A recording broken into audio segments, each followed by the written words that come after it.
नमस्कार मित्रों। तो आज हम यहाँ पे एक कहानी की बात करेंगे।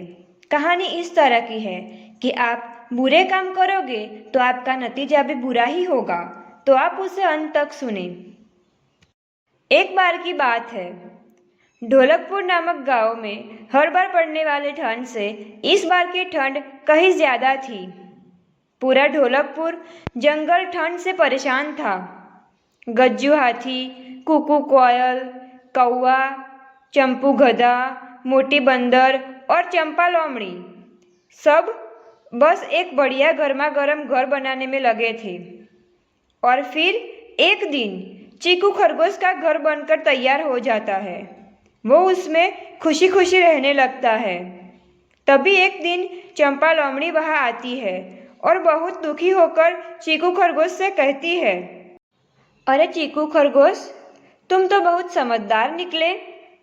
ठंड से बचने के लिए तुमने कितना बढ़िया घर बनाया है। अब क्या बताओ चीकू खरगोश, ठंड इतनी पड़ रही है कि मुझसे तो अब चाहकर भी अपना घर नहीं बन पा रहा है। तो क्या चीकू खरगोश कुछ दिनों के लिए तुम मुझे अपने साथ रख सकते हो?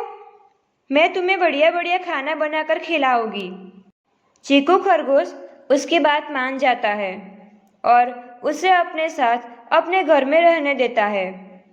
पहले तो चंपा लोमड़ी कुछ दिन उसके घर में अच्छे से रहती है। फिर उसे एक चालाकी याद आती है। वो सोचती है कि क्यों ना चीकू खरगोश को यहाँ से निकाल दूँ। इतनी ठंडी में उसके लिए भी खाना बनाना पड़ता है। बस यही सोचते हुए चंपा लोमड़ी चीकू खरगोश को उसी के ही घर से निकाल देती है। चीकू खरगोश उसको खूब मनाता है, अरे चंपा, इतनी ठंड में मैं कहाँ जाऊँगा। लेकिन फिर भी चंपा उसकी बात नहीं मानती। दुखी होकर चीकू खरगोश को अपने घर से निकलना ही पड़ता है। तभी चीकू खरगोश मोटी बंदर के पास जाता है और उससे चंपा के बारे में सब कुछ बताता है और उसे कहता है कि वो उसके साथ चले और चंपा को घर से बाहर निकाले। चीकू खरगोश को लेकर मोटी बंदर चंपा लोमड़ी के पास जाता और उस पर गुस्सा करते हुए उसे बाहर निकालने को कहता है। तभी चंपा लोमड़ी मोटी बंदर को धीरे से अपने पास बुलाती है और उसके कान में कहती है, अरे मोटी बंदर, तुम यहाँ पे रह सकती हो। इतना गर्म घर देखकर मोटी बंदर चंपा लोमड़ी की बात मान जाता है और फिर दोनों मिलकर चीकू खरगोश को फिर से बाहर निकाल देते हैं। अब चीकू खरगोश कौवे के पास जाता है, उससे पूरी बात बताता है। मोटी बंदर की तरह कौवा भी चंपा लोमड़ी के पास जाता है और चीकू खरगोश को उसके ही घर से निकालने के लिए उस पर गुस्सा करने लगता है। फिर चंपा लोमड़ी कौवे को भी अपने साथ रहने को कहती है। मोटी बंदर के साथ अब कौवा भी उन लोगों के साथ रहने लगता है।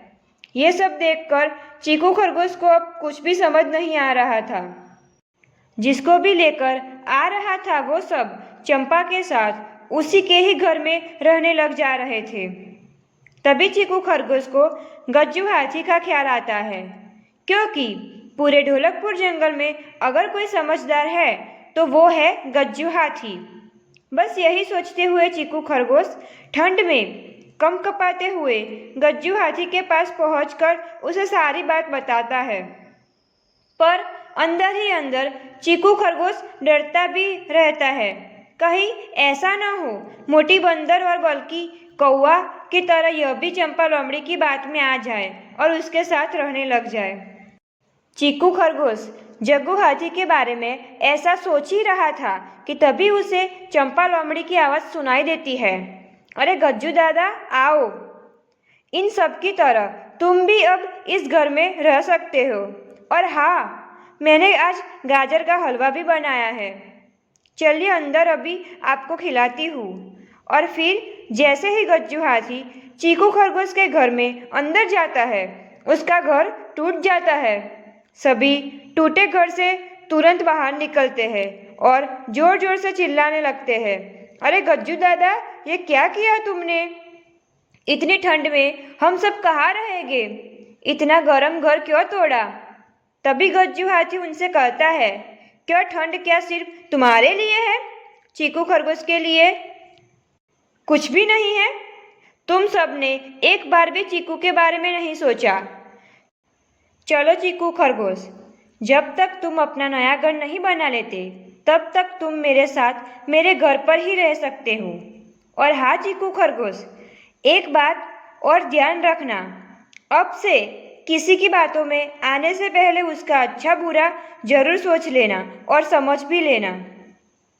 और इस कहानी से हमें यह सीख मिलती है कि हमें कभी भी किसी का बुरा नहीं करना चाहिए, क्योंकि बुरे काम का नतीजा हमेशा बुरा ही होता है। और ऐसे ही वीडियो देखने के लिए हमारे चैनल को लाइक, शेयर और सब्सक्राइब कीजिए।